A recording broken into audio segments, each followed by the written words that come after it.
Welcome, everybody. You all know me. I'm Kendall Justiniano, CEO of Growth Arc Advisors.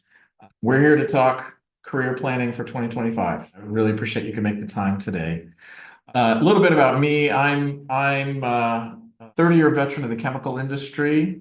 Spent time at Dow Chemical, Poly One, now Avient, and then W.R. Grace. And about 4 years ago now, set out on my own as an entrepreneur and formed Growth Arc Advisors. So I've been an independent consultant to the chemical industry for about 4 years now.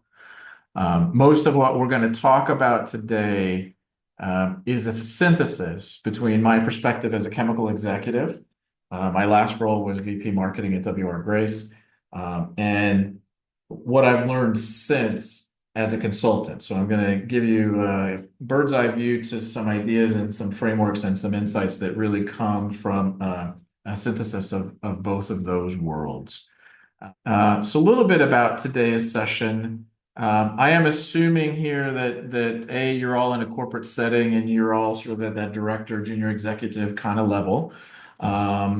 We are looking at career planning for 2025. So that's really sort of the scope here is how to think about actioning your career development over the course of the next year. What I hope to bring is some insight and maybe some topics to think about that you want to think about that you may not have thought about before, and some perspectives on those in terms of the way to think about them. What I'm not going to be able to do is get into a lot of the how. There just isn't enough time to get into a lot of what I would consider more of skills and training and that type of thing. So we're going to stay focused on what are some key topics to think of and what are some insights that I could potentially bring to you that might have you think about things a little bit differently than you might have been thinking about them before. If we can walk away from the hour and I've given you one or two insights and some new things to think about that you can action in 2025, I think that would be successful. This will be an interactive session. You will want to have a paper and pencil handy because I'm going to ask some questions and have you spend a little bit of time doing some brainstorming, some listing out. And this is really to sort of frame these issues for your particular situation. The ultimate output is if you can get an action set coming out of this, either some new areas of activity that you're going to have for your career development in 2025. So that would be the ultimate goal, is for you to come away with, here's some things I can do that I wasn't thinking about doing before. So I want to divide the discussion today into about 4 key topics. First look at what your mindset is, what your readiness factor is, and what you're targeting. And then start getting into what you need to know. So how to think about the domain space that you're going to need to understand and how you will be expected to operate in it. I want to think about who you need to influence, and that's influence both to influence to get into the role as well as operating influence from the role as well. Okay. And then finally, we want to talk a little bit and have you think about what kinds of experiences you need to target and try to obtain and develop for yourself. And then finally, I'll give you a little background on the mastermind that I run, which is one of the support resources that we have that can get you into some of the how, which we're not going to be able to cover today. Okay. So if you're a director looking to ultimately achieve executive level, maybe even if you're an executive who's just joined the executive ranks, earlier in your career, career development might have been something that felt pretty easy. In many cases, companies have maps. There's a lot of resources able to help you navigate. Later in your career, it gets more murky.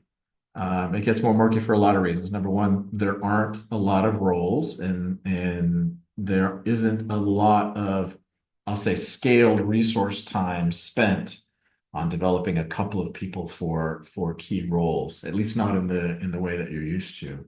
And frankly, there aren't a lot of specified processes many times in terms of how some of these roles get staffed, how those choices are made. That's not always terribly clear. And if you you've spent any time, obviously, um, at the director level, sort of watching what happens to folks that are in these roles, it can also start to look a little bit treacherous at times, right? You may have seen people be let go, performance issues show up, right? And with an unclear sense of, was that always justified? What was the decision making that went on behind that? And frankly, as you start to then think about, well, how would I put together a plan for this achievement, right? To start to develop myself, it can be, frankly, pretty difficult to think about. Today, I'm gonna work on reframing or delivering some insights that may help you think about things a little bit differently. If there's one myth that I could have you walk away from the whole hour from, that's this idea that, gosh, if I just put my head down and work hard, I'll get noticed, right? The meritocracy will do its work, and somehow the folks who end up in those roles are, meritoriously somehow awarded that role. I actually come from an age where I had executives that would actually preach this explicitly, right? They would essentially say, put your head down, the company will take care of you. I can remember several general managers sort of espousing that. I don't think that's the case today. And so there are probably many of you that say, hey, I don't know, I don't think I believe that anymore. And I would suggest that there are two ways that myth manifests itself that are still present today. The first is, even if you say, yeah, I don't think, it's just performance and it's a meritocracy and it's all based on that.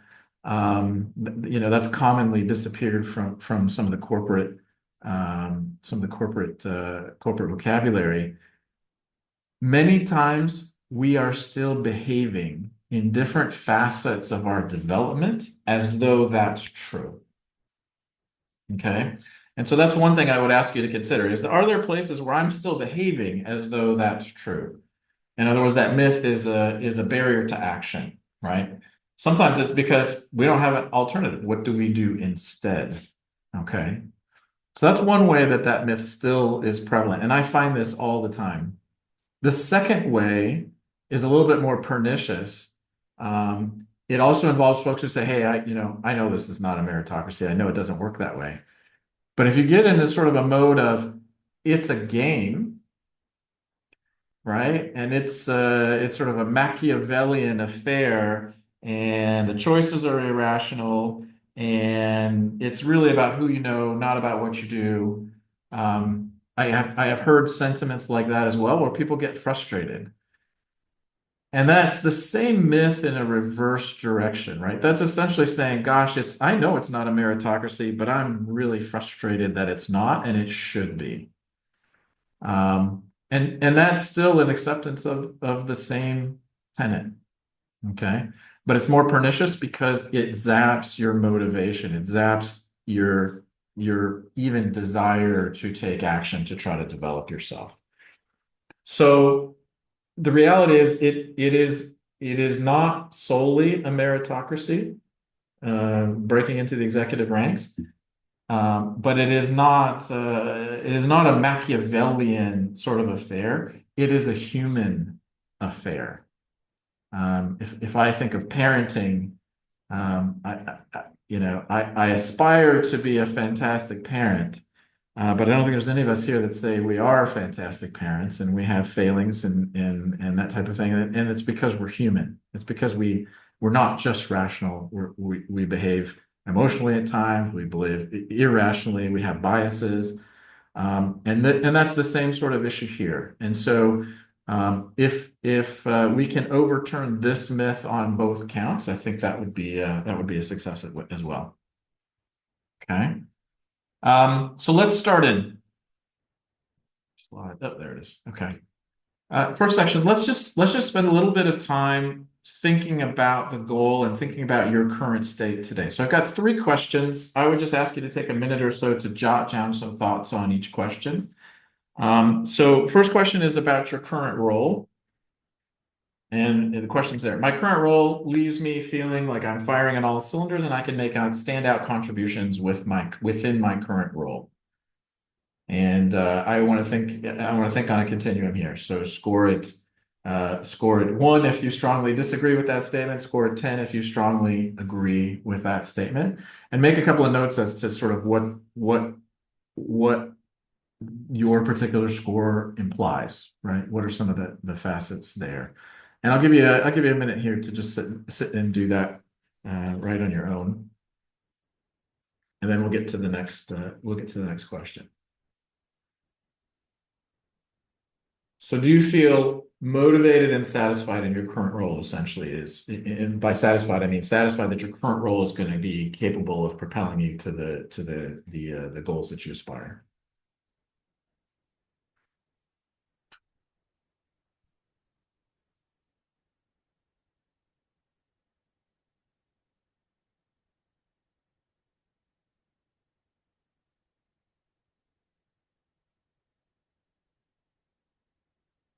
Okay.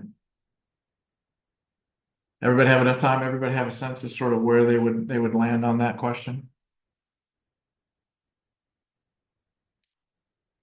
Okay, let's take the second one. So now, if you could, write down what executive roles you aspire to and believe you're a potential fit for. Okay. And this could be, I'm assuming you're within striking distance, or at least you're interacting with some of these roles already. So you have some archetype models. But I'm not thinking beyond 5 years. Um,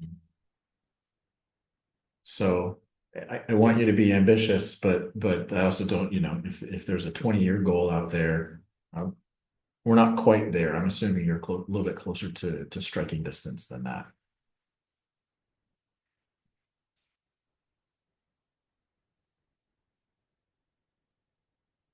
Okay. Does everybody have something articulated there? And again, on this one, I would think as well, you can use sort of your current company roles as archetypes, but if you were to generalize it and say, okay, within the industry that I'm in, what kinds of roles would I be most suited? Sometimes there are roles that you aspire to that are particular to your company dynamics. All right, here's the last question. Ah, call it a question. It's a statement. You can agree or disagree. Preparedness. I am confident that my current capabilities will let me perform the target role competently. 1 to strongly agree, 10 to, sorry, 1 to strongly disagree with that, 10 to strongly agree with that.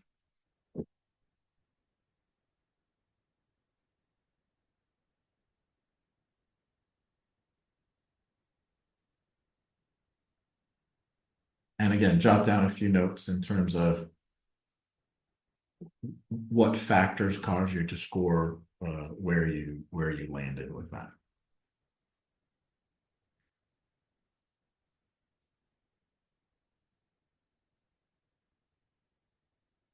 Okay. So I'm not going to ask anyone to sort of volunteer where they sit. Obviously, sort of your current satisfaction and your perception around your current preparedness can be personal. So I realize there's some vulnerability there. But there's sort of 3 approaches that I would recommend. So the first question is something you want to be aware of and get in touch with.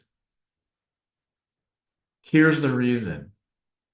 Uh, Dissatisfaction with your current role, your current potential, is a motivation killer. And doing the work that it would take to sort of get yourself prepared and get yourself influencing on the level of an executive is going to take some work, right? And these are going to be hard things to do if you feel like you're struggling in your current role. Okay, so you want to be aware of that. There's no I'm not suggesting you need to be at a certain level in terms of how you feel about your current role. But for sure, if you scored low there, that's something you want to take into account. Okay. For the target, I just want to get clarity for you, right? You want to sort of have that in your mind clearly. And you'll see in a minute, we're actually going to start to work a little bit with what that role is, right? Because you're going to begin to develop yourself, you're going to need to invest some time in understanding that role better. Okay. And then the last piece is I'm going to reverse my stance on preparedness. Reverse my stance. I'm going to take kind of a different approach.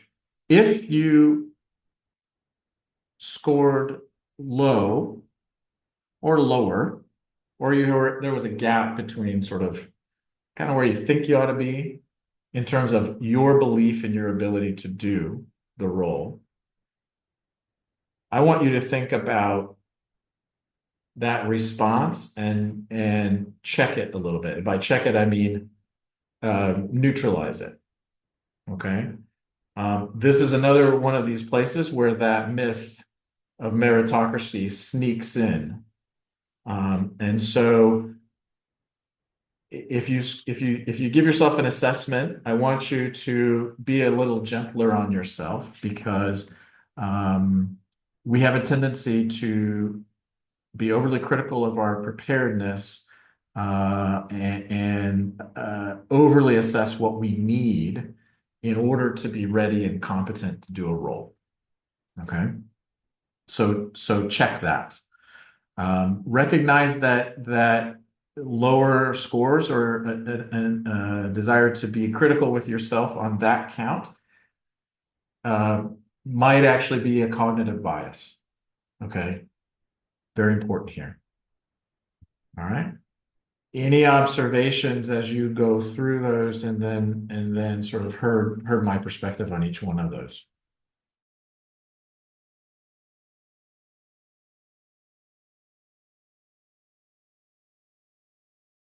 I think that's a phenomenal insight. There is a significant shift in what executive roles require over what we're used to doing in the past. It's another one of these places that this sort of meritocracy myth hides because we're focused on performance so much in previous roles. Not that performance isn't important in an executive role, but it's important in a very different way. And I think that's a really good insight. Let's keep going. Thank you very much. Okay, let's talk a little bit about what you need to know. And this is going to be an interesting topic. I've got three more questions for you. So you wrote down earlier your sort of target role that you aspire to. These are going to take a little bit more thought, so I'll give you a little bit of extra time, but I want to get you sort of a taste of answering the question as opposed to giving a complete answer because you could spend a lot of time on it. When you think about that target role, sort of what is the domain space and what are the critical capabilities required for that? And what I mean is, what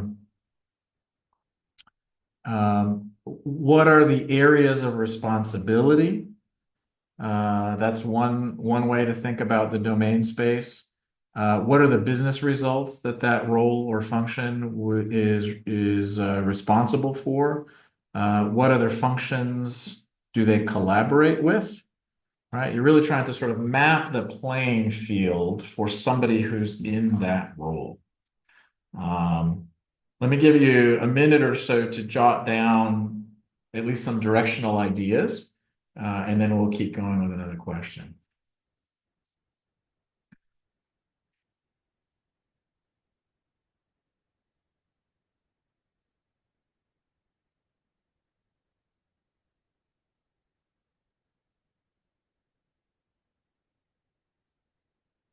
This is just to get you sort of attuned to sort of where you're headed, what the role requires.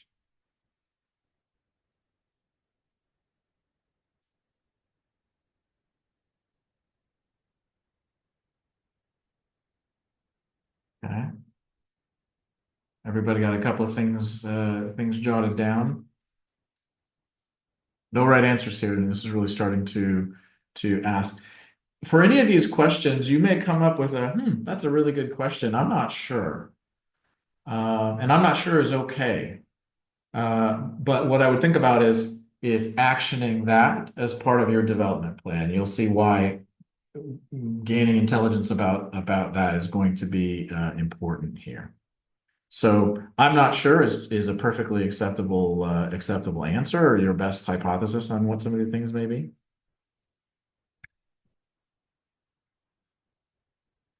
Okay. For what you've got written down, and as you think about that target role, what are some of your outstanding gaps that you think you have in terms of capability? Okay. So spend a couple of minutes there.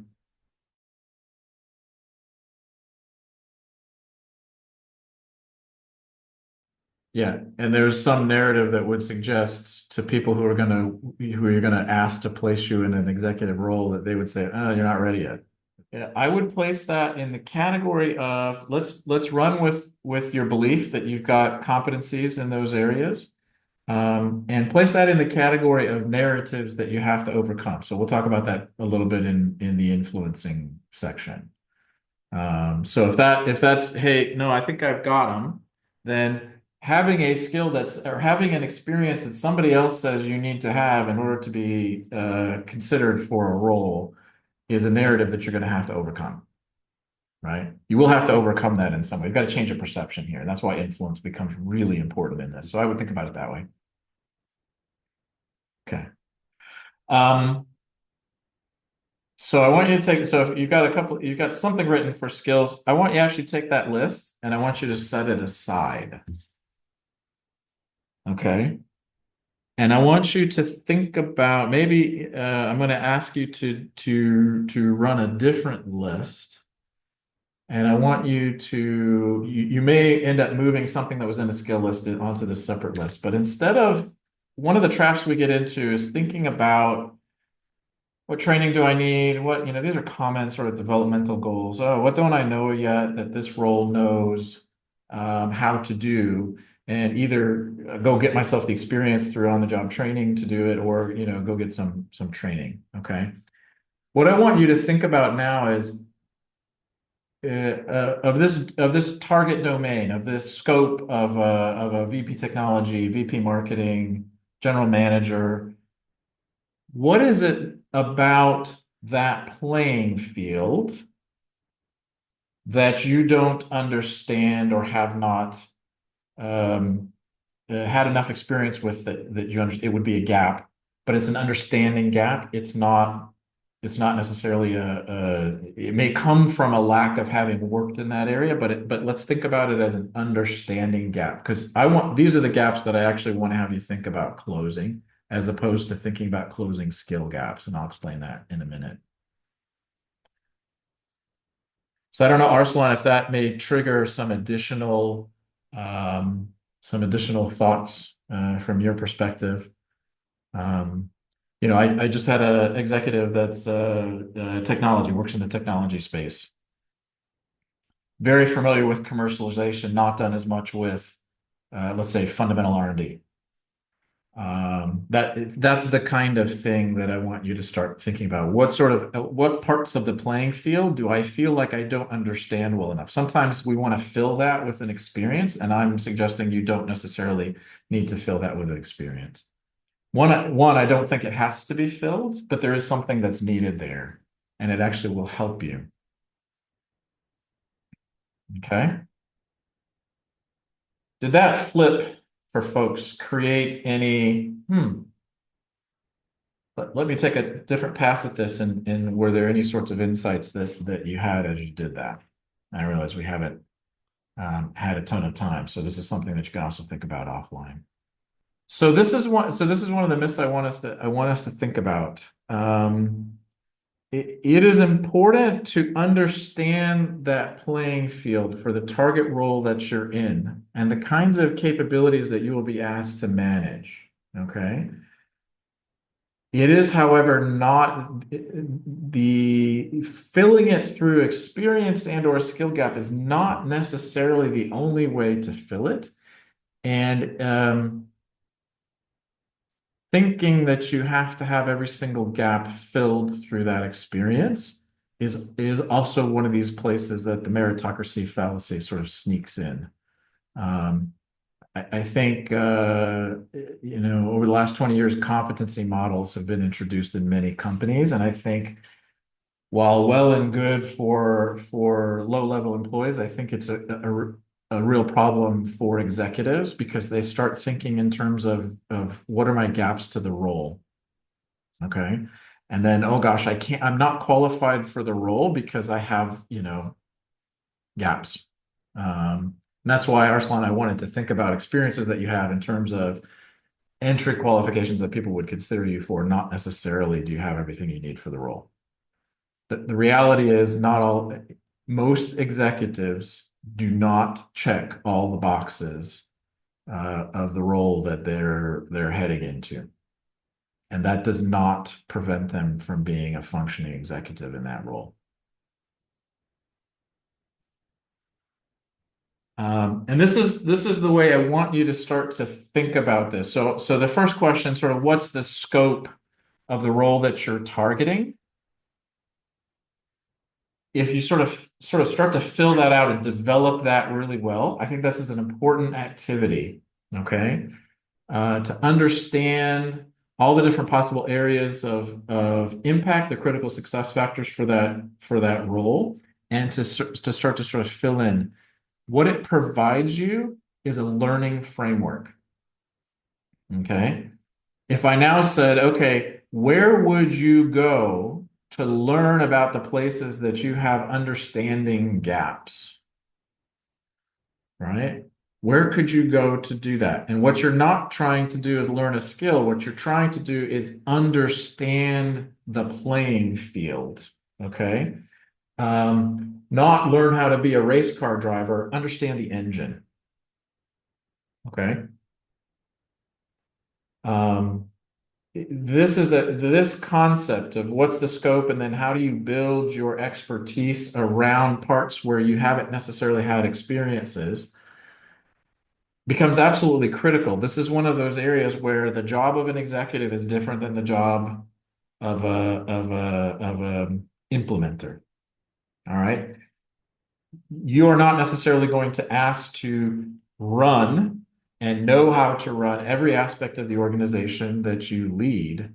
But what you are going to be asked to do is think about what you need to build, what you need to change, and how you need to affect that change. Okay.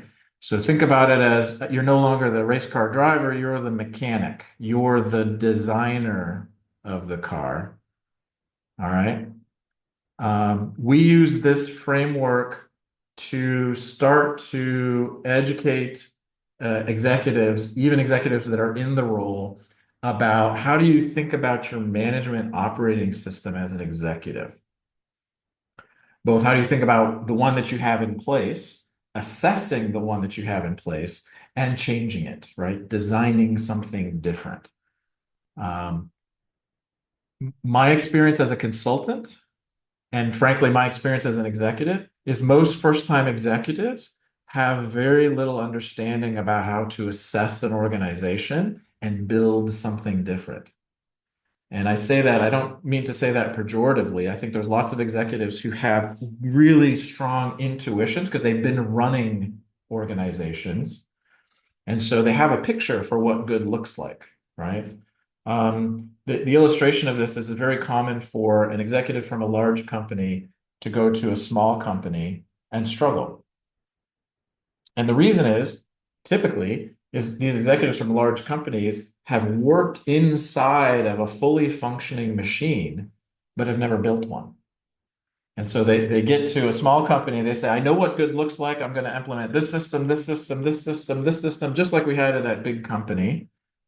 And they struggle to do that because they've never sort of taken an organization where it's at, built on a piece, right, and expanded capability in that sense.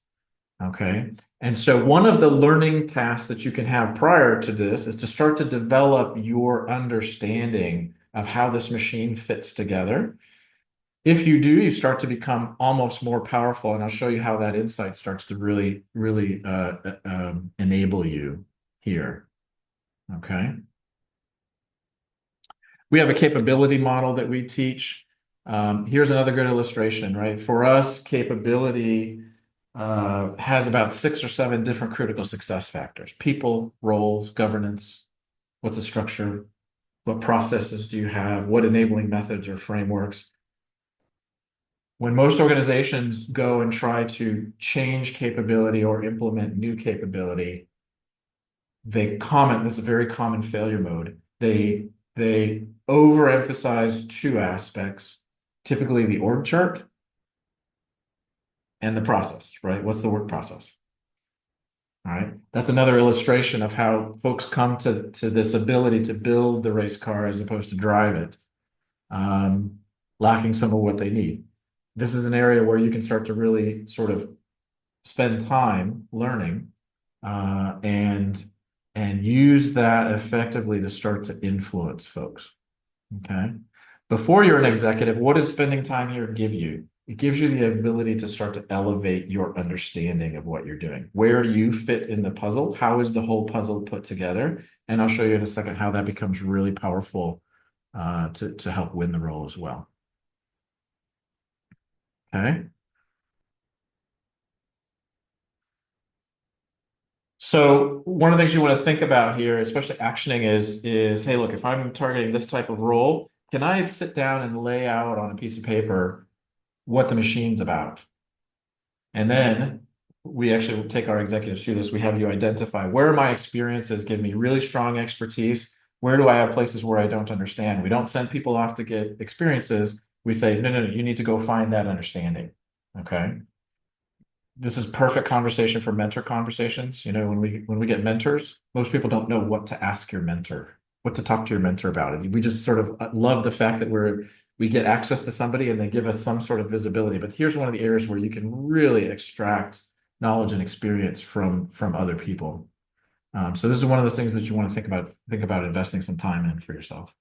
Let's talk about influence. So another little bit of time here for discussion.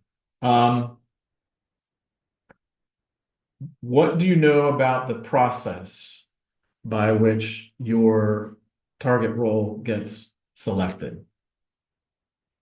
And this may be one of those cases where you say, I know very little about the process where the target role gets selected. So, you know, anytime there's an I don't know, think about actioning that for, maybe I should go find out.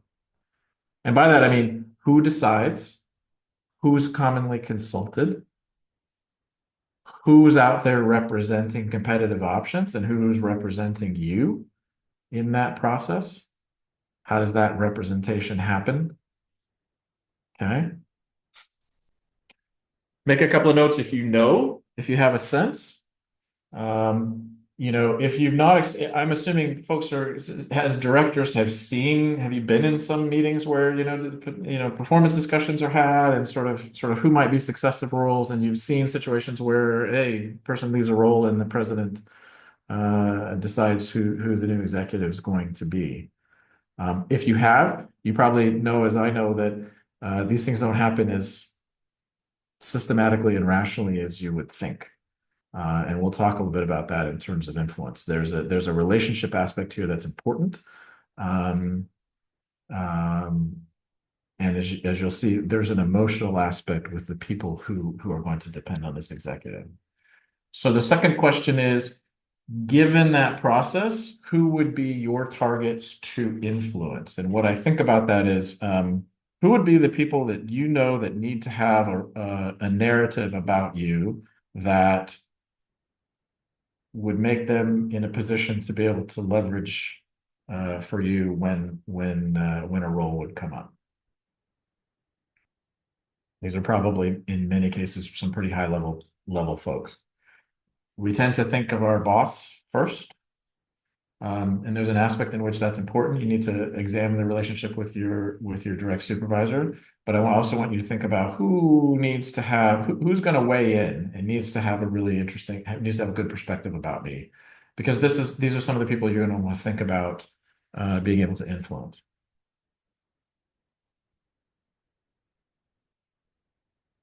Now I've got the insight question for you. For those people on your list, so I'm assuming you have at least 3 people on the list in front of you. Do you know what keeps them up at night?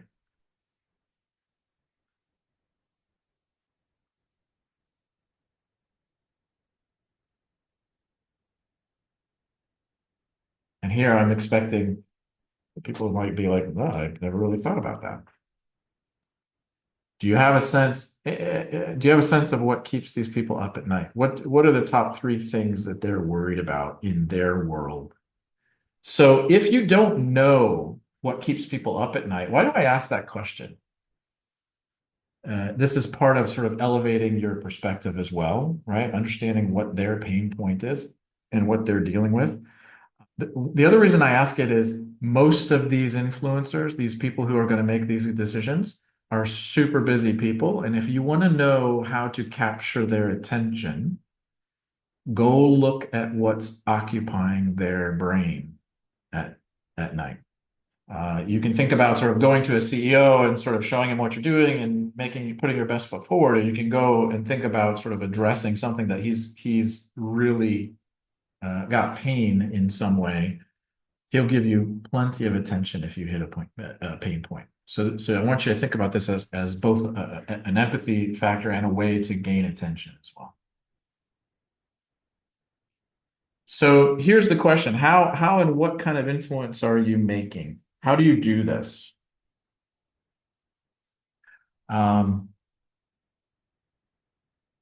and I'm going to give you a model of influence that comes straight out of consultant craft 101. And there's a lot of neuroscience and science behind this. Okay. And I see I've already given away the punchline because I didn't animate it properly. So what you want to deploy is your expertise into a space where you've got your decision makers' pain involved, and you want to bring some insight. Persuasion is about changing minds. It's about asking for something and getting a yes, or having somebody consider something that they didn't before. Okay. Most of us start with our expertise within our own context, and then sort of we vie for attention of executives. I know this was my model for influences. I can be influential if I'm super smart. I make a rational, button down case that's so compelling they can't say no. And the answer is that doesn't work. Okay. What does work is if you can bring that expertise into their context, into their pain, if you can get access to it in some way. You don't have to address, let's say a board issue, but if you can address what the board is upset about or what the board is not in agreement with through some operational aspect that you have expertise, you have a linkage that's very, very powerful. And if you can bring that expertise to bear to offer insight, and what I mean by insight is not my expert opinion, but it's helping the executive think about their problem, helping them see another way to look at their problem, helping them with some expertise to think about what some possible solutions to their problem would be. Okay.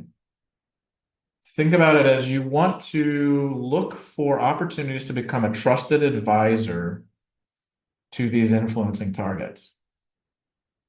All right. I think of it very simply as, do you have a point of view about their issue? And can you deliver that point of view in a way that's not destructive, that builds trust? Okay. this is how McKinsey consultants gain the ear of a CEO. All right. And it frankly is not the common way that most executives think about how do I get influence? How do I get a voice here? How do I start to get a seat at the table? So now if you go back to some of the learning, some of the scope learning that we talked about, understanding how the machine is built at the level 2 or 3 levels above you, and then being able to lay a perspective into that framework, you become hyper powerful in your conversations with executives. Okay. This is consultant craft 101. This is how consultants have dialogue and have relationships at high levels in companies.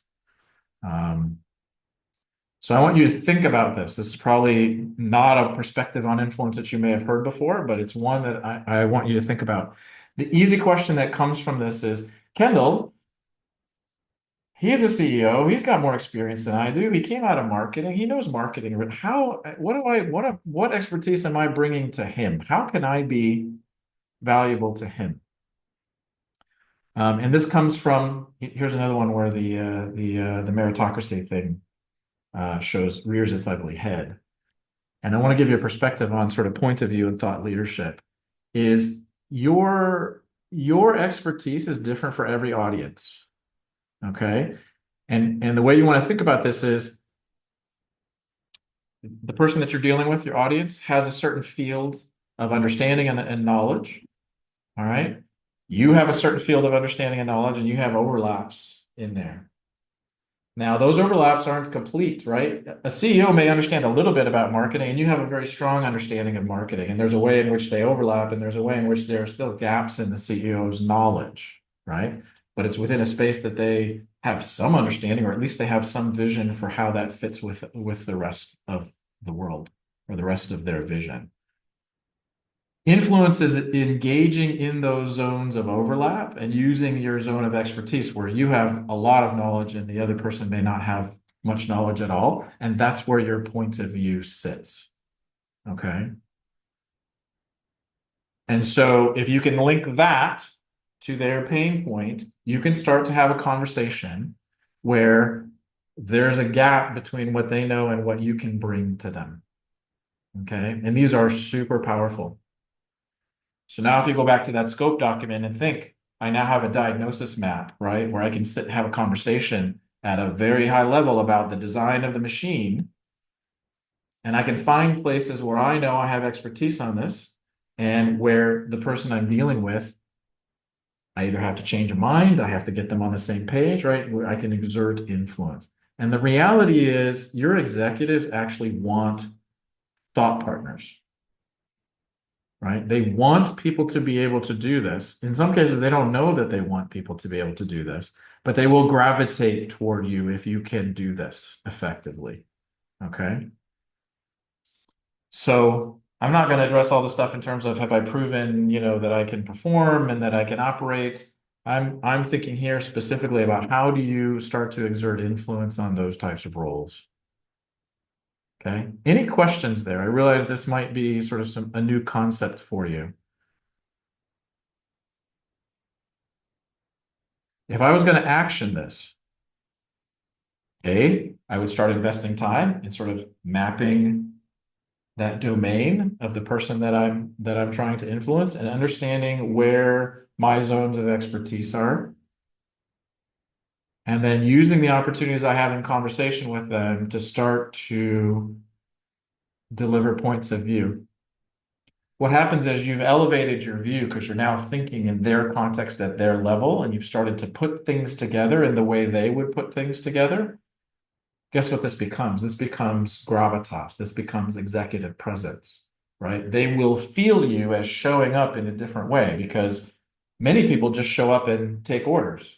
Many people show up and throw opinions out about what they think should be done, but aren't really thinking about it within the full scope of what this executive is trying to deal with. And frankly, they have to manage all that stuff. Liz, I'll ask you to chime in just a little bit here, but and I realize we're at time. Oh shoot, we're at time. If you had folks that were coming to you in your reporting line and were able to be thought partners to you, would that be valuable? Yes. I realized Uh, my role previously was a VP of technology, and that was something I really learned from Kendall in the mastermind class of what my CEO needed from me. It wasn't that I needed to execute what he was telling me. It was really I needed to be a thought partner and go off and do things for him that would enable his strategy without being asked. So, right, I needed to know what he needed, what his pain yeah. point was. And as a VP of technology, did you know how to do every single thing? Did you operate in every single zone that you were being asked to operate? Did you need people around you that could help I you did. I wrote integrate these that down things? actually when you were speaking of, yeah, thinking you have to fill every gap. It's not true. And that was a pitfall I fell into. And it really caused me to move very slowly because I thought I needed to have everything worked out of the how and the what and before I took action.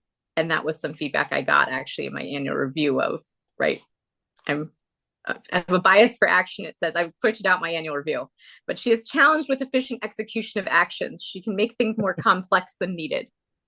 So it really came into focus working with Kendall in the executive mastermind of what does that feedback mean? Like, I think I'm getting the answers as nailed down as I can. And it was like, no, you need to step back and just have the overall big picture of where we need to go. And Yeah. then the team will execute. And it was like, oh, right. Yeah. That was a big learning. This is what I this is and this is my experience as a consultant as well, and it's actually very true. Most CEOs are thoughtful people, and they don't know a lot about a lot in a lot of ways, right? They know a lot about certain things, and that's what makes them qualified to be a CEO. And beyond that, they commonly ask, "What's your perspective on this? How would you think about this?" Right? And they Yeah. commonly integrate that. And when people show up that way, you start to be seen as executive material because you're thinking about it in the same way that they are, and you're now becoming helpful to them in a different way than just a plain Yeah. executor is.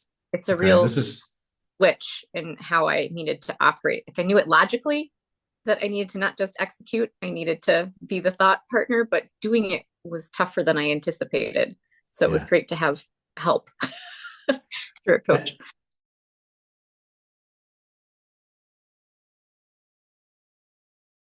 This is the answer to your question, right? If you show up in an interview and you can, in the span of that interview with a CEO, be a thought partner with them, which requires some preparation, right? But if it's more than just, here's my experiences, I'm qualified to do the job, but it's now, okay, let me apply everything I know and help you think through the challenges that you have, you show up with an executive presence that you wouldn't have shown up with before, right? It's the same effect. It has that same resonance. And in fact, that's kind of, uh, people won't tell you straight up, but that's what resonates with them. This is why it works for consultants, right? I hope that helps in your question. So if I was actioning this, I would start to ask myself, where do I have domain expertise for each one of my influencing targets? Where do I have domain expertise that I can bring to bear on my key targets' pain points? Because I want to now start to get into conversations where I'm bringing my expertise to places where they're struggling, and I want to start to present myself as a thought partner with them. Okay. This is powerful stuff. Very quickly on experiences. This is the last section here. So then what I want you to think about is for each target that you're going to try to influence, are there narratives that are held that you're trying to overcome that need to change? What are those narratives? If you don't know what the narratives are that those key influence targets have about you, it is worth finding out, right? It's something that can be done. It can be elicited through indirect sources. You can even elicit it potentially through direct sources. There are ways to do that directly. But you need to get an understanding of sort of what's the narrative and how do you think about potentially overcoming it? Because that's how you want to think about targeting experiences, right? I don't want to think about targeting experiences to gain a certain thing. I want to think about targeting experiences to clear a narrative. Here's the way I think about this, and this is why the point of view becomes so important. If you are successful at influencing, if you are successful at changing people's minds, having them think about blind spots that they have, bringing your expertise to bear to expand somebody's perspective. On the other side of that, there's almost always an execution vacuum. Okay. And by that, I mean, if somebody says, oh, that's an interesting way to think about that, I haven't thought about that before, chances are very good they don't have organizational capability to do that. All right. And so there's a logical progression from thinking about something, identifying a blind spot, and then saying, okay, how do we get this done? How do we do that? If we want to do that, how would we test it? How would we pilot it? How would we look at it? Okay. And so you can see where this is headed. There's, I think of three ways to solicit opportunities, experience opportunities for yourself. One is to ask for them. I want that. Can I do that? I want to do that. I think it would be really good for my development. And I think I could do it really well. Obviously, you have to sell yourself, right? Another one is wait till an opportunity shows up and volunteer for it. I think both of those have downsides to them. Can anybody think about what the downside would be for either one of those types of approaches?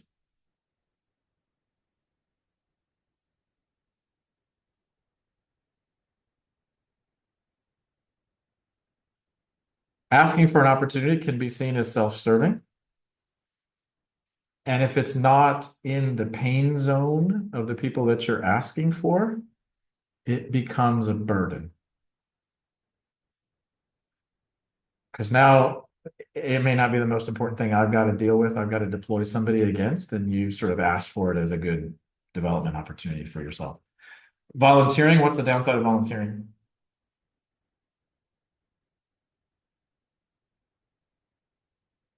You become seen as the doer, the executor, and you were never involved in a conversation about the design of what's going to be done. Okay. Very easy trap to fall into. Because executives still need people to do stuff for them, and they value those people, but they don't necessarily see those people all the time as having executive potential. And sometimes you'll get that narrative.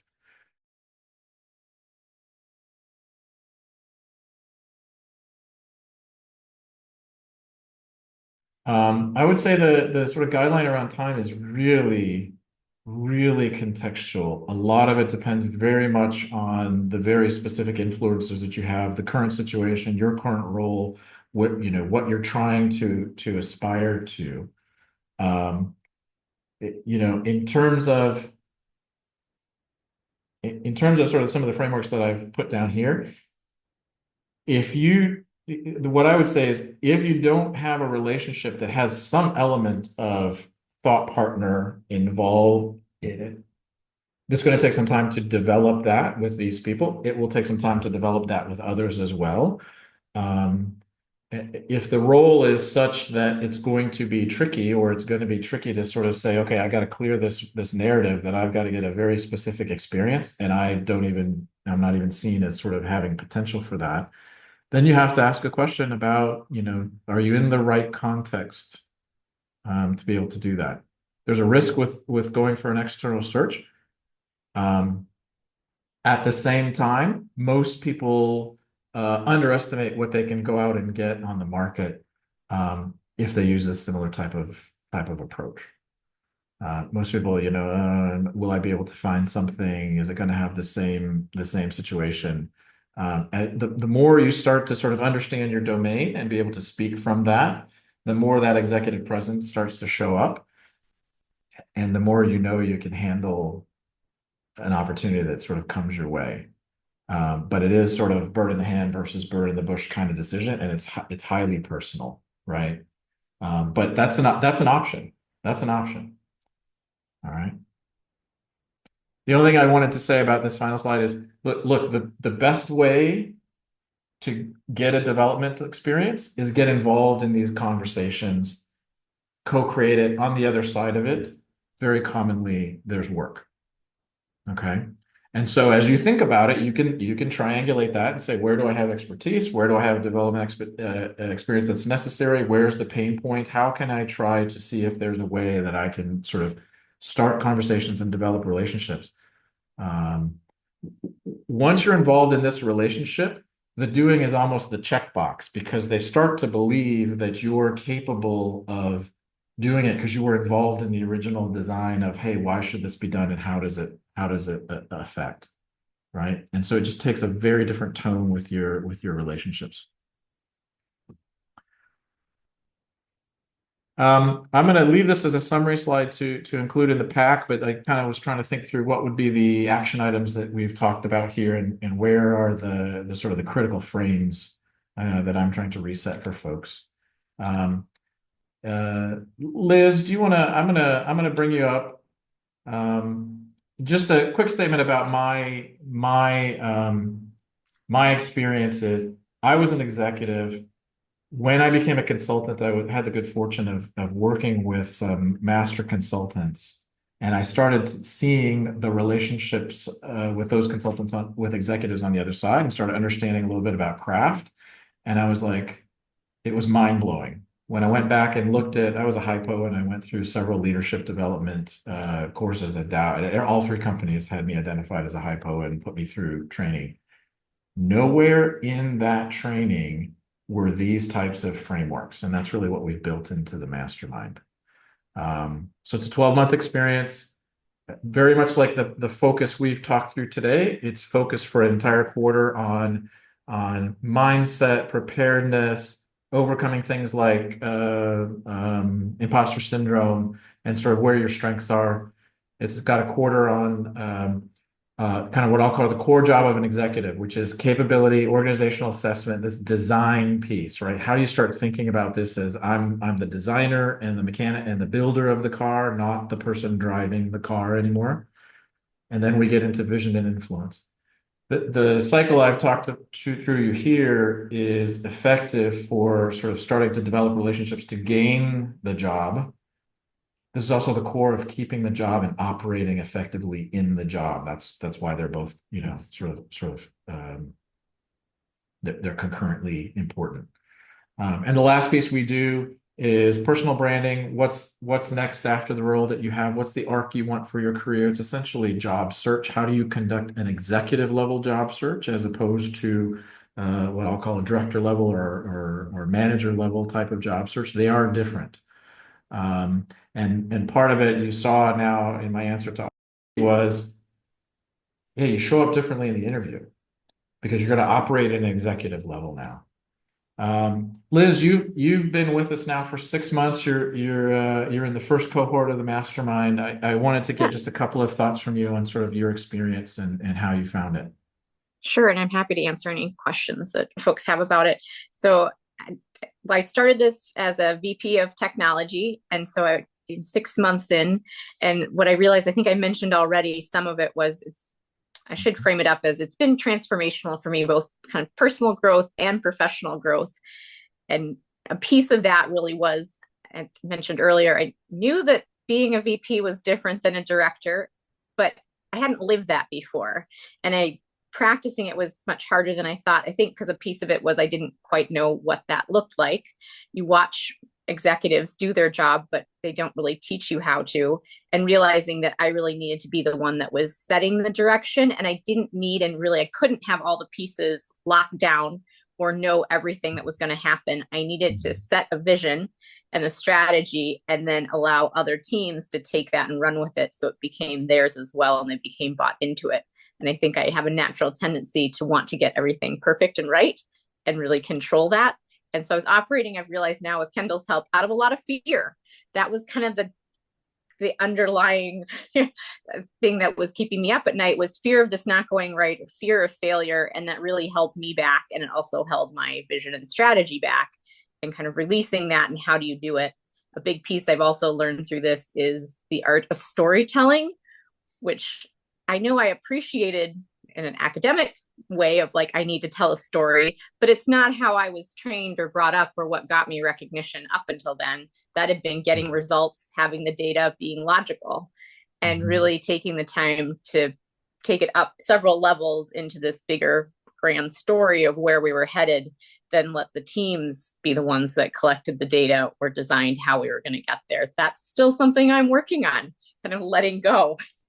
It's Yeah. definitely not comfortable for me. So that was an aha for me. And you can kind of hear that in that feedback I got from my CEO in an annual review of, right, she can make things more complex than needed. It's like, oh, now I understand what the CEO was saying. And the other feedback I got, and I can share with you, before I took this class, my CEO had said, Liz is the leader. She needs to be more confident and lead the org quickly through change. And now it's like, oh, I see where she's coming from, that I needed to just have confidence and do it. My CEO wasn't going to give me permission or tell me what to do. And I think I was waiting for that early on. Yeah. And I will add, Yeah. now that I'm moving into the second half, I actually am working a lot with Kendall on the personal brand, my vision, influence, and getting ready for a job search. And so I think it's really interesting. And I know, Kendall, you've been coaching me. A lot of things I was doing with my CEO to figure out their point of view, I'm now teeing up to be interview questions so that I Mhm. can figure it out going in. I was like, oh, this is fascinating how this works, both in a current job or in a new job. Yeah. Yeah. Oh, That's and I think the other fantastic. thing I would say is it's definitely worth, I don't know about everybody here, but often you stop investing in yourself because you get busy in your career or kids or other things. And it's like, oh my gosh, this has been amazing to take some time and some money and invest in yourself. So I would just go for it. When you say transformational, how do you like, what makes it transformational for you?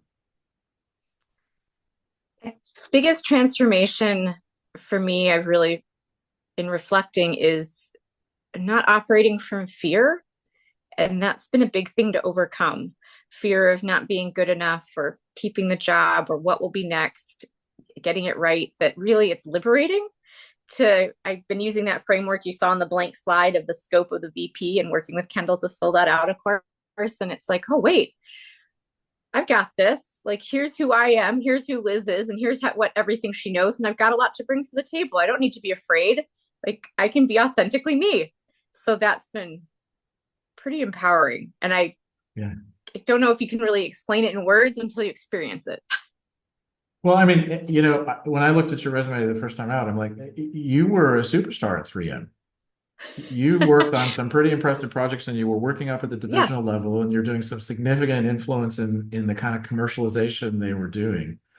Um, and people who aren't in these executive roles sort of think, okay, well, this is a together person. They show up in an executive role. They know exactly what they're doing. It's all good. And yet you're real people, right? Right. You've got fears, you've got anxieties, you've got concerns, you've got worries, and you've got a boss too. And you're trying to figure out what that boss wants and how you can be helpful to them. And It was really to different to move to that yeah. VP level. And I didn't realize it until I was in it.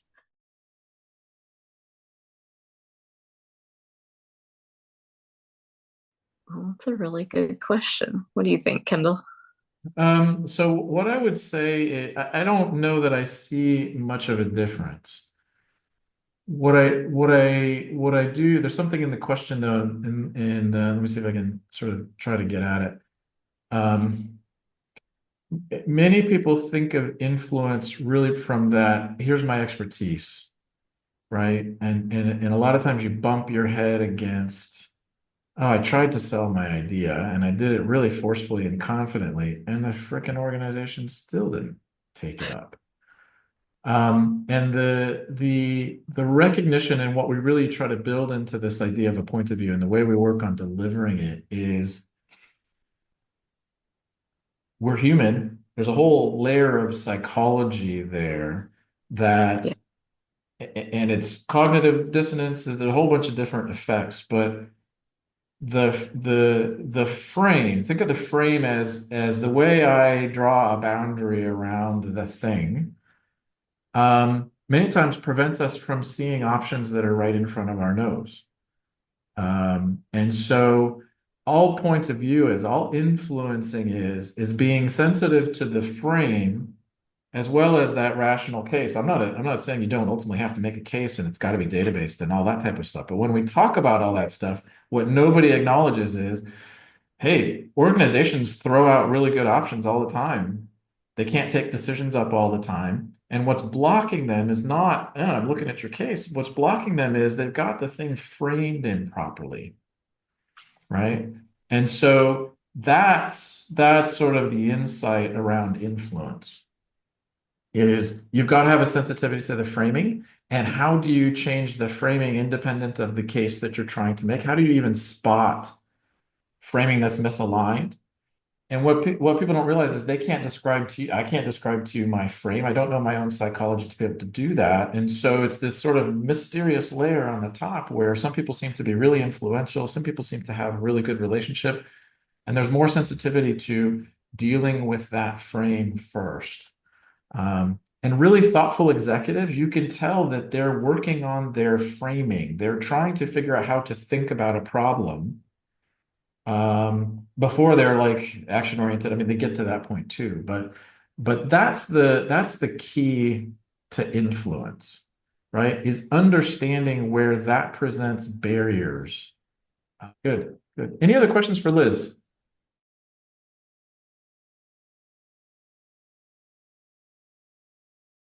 Yeah, Liz, do you have it? I'm interested in Oh, it, how you would answer that question. thanks. It was a really good question. It's something I've been struggling with myself, and I bet most people do in their career. I know, Kendall, you've talked to me about it as well, going through it. And you frame it up nicely of it's your career arc. And I Mhm. hadn't looked at it that way before of, where, and it's hard to think about where you might want to end up or what do you want to have achieved or your own personal brand 10, 20 years from now. But I found that very useful, starting to frame up like, okay, then do I take a step parallel or a step back? Does it get me some experience or skill that I wouldn't have otherwise and I need for where I'm going? I don't know if that helps, but that's been helping me figure out what I want to do next. Kendall, what Yeah. did you want to add? Yeah, I think that's a really good perspective on it. Um, if I read between the lines a little bit, maybe there's a perceived friction between sort of an ambition you've espoused and a direction you've indicated and what people think you're capable of and or ready for. And so maybe you're getting some kind of, hey, why don't you worry about focusing on the greater good here a little bit for a while? What I would tell you is another really enabling facet of sort of elevating the way you think and the way you talk in relationships is you start creating opportunities in the arc of the greater good, right? That's where the influence becomes interesting. The way consultants think about it, the way I think about it is I'm not selling something.